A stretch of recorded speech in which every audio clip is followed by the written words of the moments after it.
You know what I'm saying? Like, I live in a house, I pay $35,000 a month. That's over $300,000 a year. Yeah, you do have an elevator in your crib. I do have an elevator in my crib, so how is Sean Kingston broke? I have 4 properties I own in Port St. Louis. When people bring up one-hit legends, only a few names spark debate, but nobody hit the sky and then crashed like this story. At just 17, Sean Kingston wasn't just making noise, he was everywhere. His breakout single blasted straight to #1 on the Billboard Hot 100, turning a teenager with a dream into a global superstar almost overnight. But jump ahead, and that same kid who once sang about sunshine is now locked up inside a federal prison, accused of pulling luxury tricks, fake wires, and building a lifestyle that looked rich but was really smoke and mirrors. Even wilder, his own mother wasn't just nearby. She was allegedly running the whole operation like a boss, facing more time than her own son. It's a wild flip from top of the world to locked doors and court papers. How does someone go from topping global charts to losing it all behind bars? Time to rewind the story that shocked everybody. Sean's roots were rough. Born in Miami, raised in Jamaica, and surrounded by struggle, nothing came easy. By his early teens, he already understood survival for real. His mom got locked up for bank fraud, and he caught a breaking and entering charge at just 11. That's not the childhood most stars start from, but music ran deep in his blood. His grandfather, legendary reggae producer Jack Ruby, once worked with Bob Marley, so greatness was literally in the family. That legacy became Sean's spark, the one thing he held on to when life kept pushing against him. So at just 15, he took a crazy leap of faith, packed a dream, a couple outfits, and $300 before flying one way to Los Angeles. No crew, no plan B, barely a place to crash, but he wasn't scared. His grind was non-stop. He hopped from couch to couch, wrote songs deep into the night, and uploaded tracks to MySpace under the name Franchise, praying someone would hear him. My mom left. It was like I was on my own, you know? And it forced me to become a man early and get on my job. So I was on my own, you know, and it forced me to become a man early and to get on my job. And I always said to myself that when my mom get out of jail, like, I'm gonna be picking her up in her dream car. And I always said to myself that when my mom get out of jail, like I'm gonna be picking her up in her dream car, he shared. That fire kept him moving until fate stepped in through one random MySpace message. One day, legendary producer J.R. Rodham stumbled across his page, heard his sound, and instantly knew something was different. He signed Sean to Beluga Heights and started prepping him for a rap project that could have gone in any direction, until one crazy moment changed everything. In the middle of a studio session, Rodham heard Sean start singing instead of rapping and stopped the whole room. He froze and said, "Wait, do that again." Right there, the rap album was tossed out.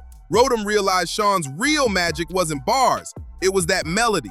And overnight, they decided to change the entire Franchise rap album into a singing album because this dude sang and they didn't realize that he could sing.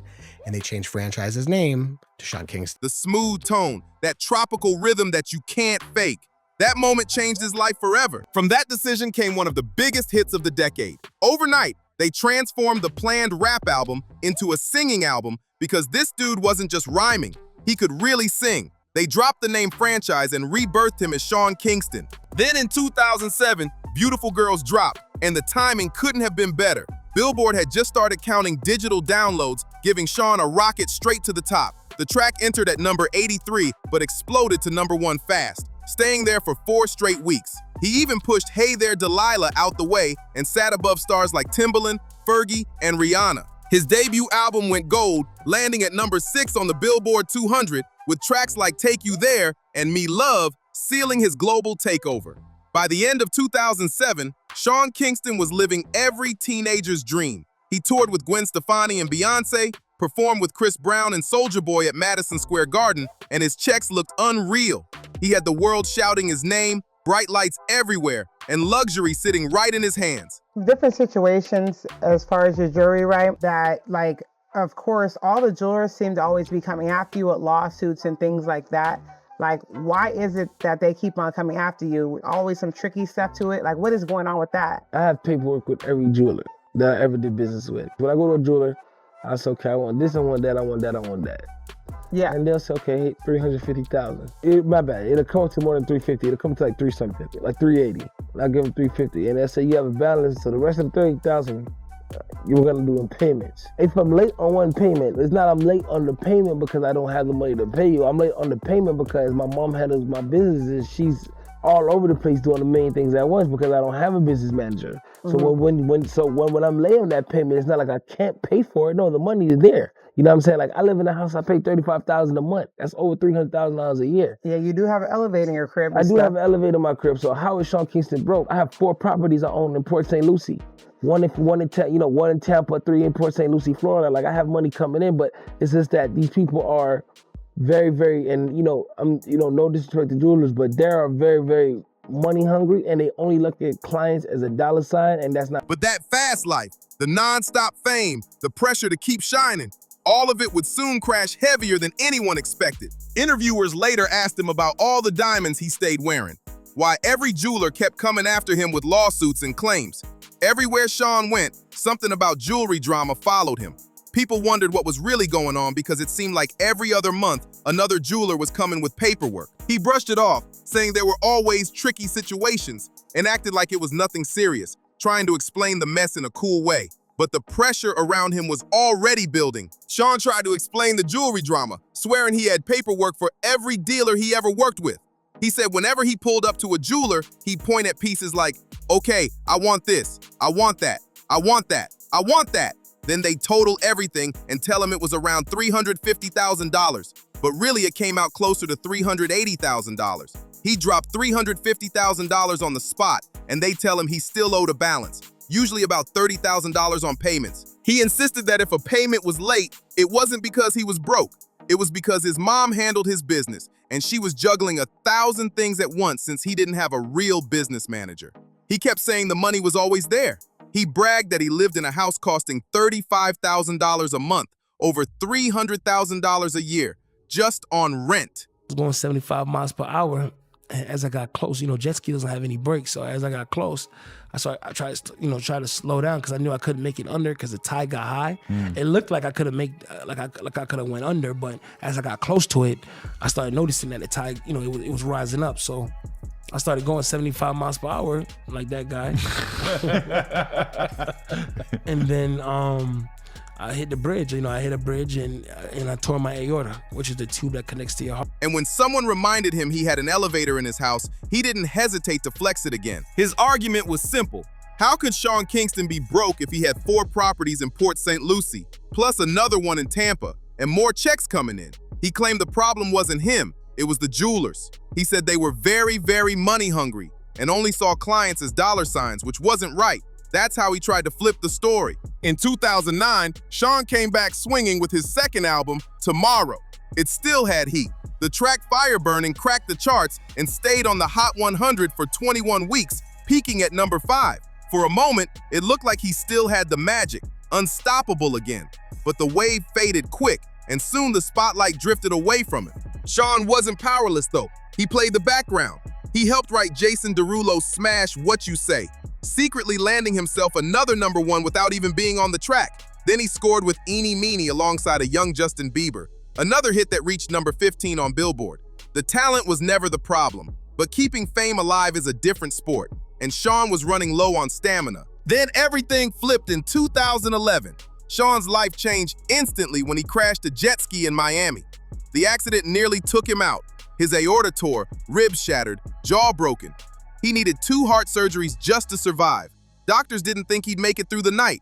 But somehow, after 23 days, Sean walked out of the hospital, scarred but alive. It felt like a real wake-up message saying, slow down before it's too late. He later described the moment, talking about how he was going around 75 miles per hour, trying to slow down, but jet skis don't have brakes. The tide rose, blocking his path under the bridge. He thought he could slip under, but realized too late that the water level changed. He tried to adjust, but there was no time. He hit the bridge, ripping his aorta, the tube connected to the heart. You know what? I'm all cleared up. You know what I'm saying? I don't owe nobody no jewelry. I'm good. You know what I'm saying? Right. I got like I said, I did a $4.2 million deal with Empire. You know what I mean? And I'm blessed. And another thing too, when we talk about like, and as soon as I got that, I started clearing up all this because I ain't want no karma. I believe in karma and I believe in doing. You feel me? So I made sure the first thing I did was just clear up a lot of the stuff that I needed to. It was a miracle that he survived. But instead of embracing that second chance, Sean went right back to the lifestyle. The flashy toys, wild nights, and bigger mansions, even when the money wasn't there like before. It was like he couldn't let go of the image he built when he was on top. He kept trying to prove he still had it all. By 2013, he dropped his comeback album, Back to Life. But reality didn't match the name. The single, Beat It, featuring Chris Brown and Wiz Khalifa, barely cracked the Hot 100, and the album sank fast. Fans had moved on. Critics said his sound felt old, and that was the last time Sean Kingston made real noise in music. And then the downfall really got serious, not with music, but with money. The IRS hit him with a $130,000 tax bill he couldn't pay. Then came lawsuits, repossessed cars, and checks bouncing like basketballs. In 2014, he got detained in the Dominican Republic for skipping out on a $9,000 nightclub bill. Yes, $9,000. A few months later, Avita Jewelers sued him for $356,000 in unpaid jewelry. After that, the problems never stopped. 2016, Mo Jewelers, $44,000 owed. 2016 again, sued by Aquam for $300,000. 2017, another jeweler claimed he bounced checks for a $46,000 Rolex. Sean was stuck pretending to live big while drowning in debt. The jewelry, the designer outfits, the cars, none of it was really his anymore. By then, people weren't calling him a hitmaker. They were calling him a scammer. His name wasn't topping charts. It was popping up in court paperwork, and his rep was hanging by a thread. He tried to defend himself publicly, saying, "You know what? I'm all cleared up. I don't owe nobody jewelry." Now, a very active scene outside of a home connected to rapper Sean Kingston. Dozens of deputies have been going in and out all day long, and now we've learned his mother has been arrested. I did a $4.2 million deal with Empire, and I'm blessed. He explained that when that deal came, he immediately started paying off debts because he believed in karma, saying he wanted to clear everything that needed to be handled, trying to make it sound like he was taking responsibility. But by 2020, the truth hit harder than any headline. Sean Kingston was broke. Court filings showed the same man who once bragged about beautiful girls and Bentleys had less than $7 in one bank account, and 2 more accounts were below zero. He didn't own a single car or property anymore. The same kid who once toured the world was now back living in his mother's home. A full circle nobody expected. Just when it looked like everything was done, a spark of hope showed up. In 2022, Sean said he signed a multi-million-dollar deal with Empire Records, promising a comeback. He dropped Road to Deliverance, claiming it would be his redemption, the album to bring him back from the dead. But when it released, nothing happened.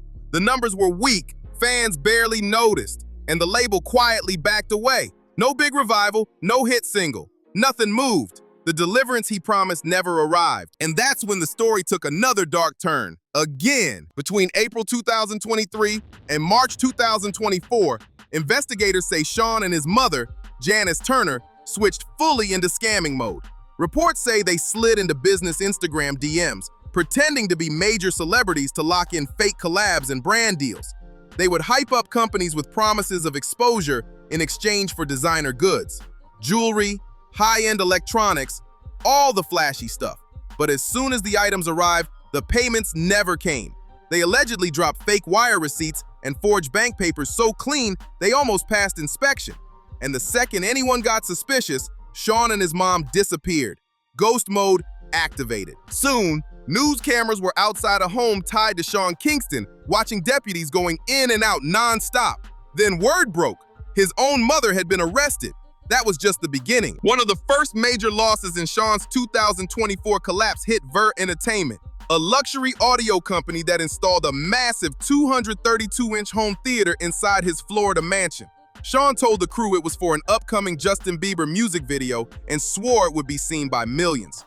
He promised to pay $47,000, but instead sent a fake wire receipt for $40,000 and acted like everything was good. When Ver Entertainment returned to collect, they ran into excuses, delays, and then Sean's cousin at the door telling them Sean wasn't home. It was a full runaround. But it didn't stop there. The next hit came for luxury jeweler Andre Nico, who trusted Sean enough to give him a $342,000 Richard Mille watch, plus a bonus Rolex on top. Sean dropped the same smooth talk, saying he was filming a Bieber video, promising, "This is going to change your life, bro." But once again, the wire transfer was fake. When Andre started chasing his money, Sean's mom, Janice Turner, stepped in. And that's when things took a darker twist. She allegedly sent forged Bank of America documents to make it look like the payment cleared. But when Andre realized he had been played, he texted Sean warning him, "Soon you'll be talking to your lawyer through bars. You and your mom are running out of time." He wasn't bluffing, he was telling the truth. Federal investigators eventually uncovered text messages, fake wires, and real conversations between Sean and Janice openly discussing their scams.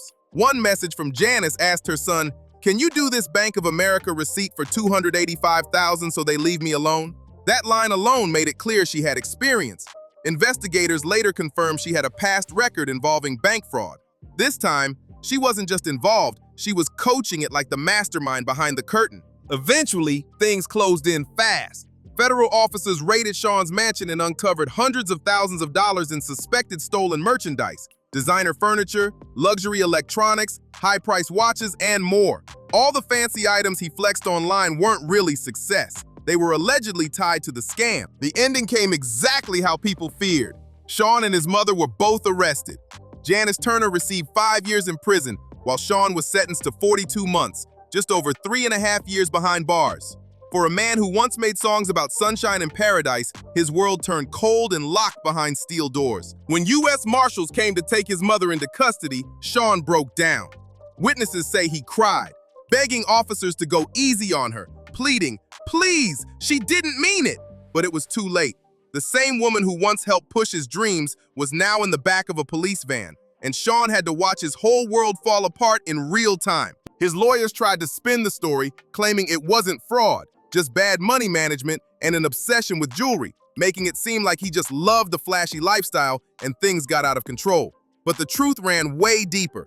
Sean Kingston didn't just overspend, he built a lifestyle on illusions. Every chain, every luxury car, every mansion, it was all part of a fantasy rooted in false wires and broken promises. The people he dealt with weren't billionaires. They were business owners, creatives, and everyday hustlers trying to be paid fairly for their work. So when the truth came out, sympathy was nowhere to be found. Fans didn't feel bad, old industry friends didn't step in, and the same music world that once screamed his name quickly stepped back. This wasn't a sad fall. It felt more like karma finally catching up after years of running from reality. Sean Kingston went from topping the charts to hitting the bottom of the system, and this time, no melody or catchy hook could save him. If you made it this far, make sure to like, subscribe, share, and drop your thoughts in the comments. And as always, I'll catch you on the next one.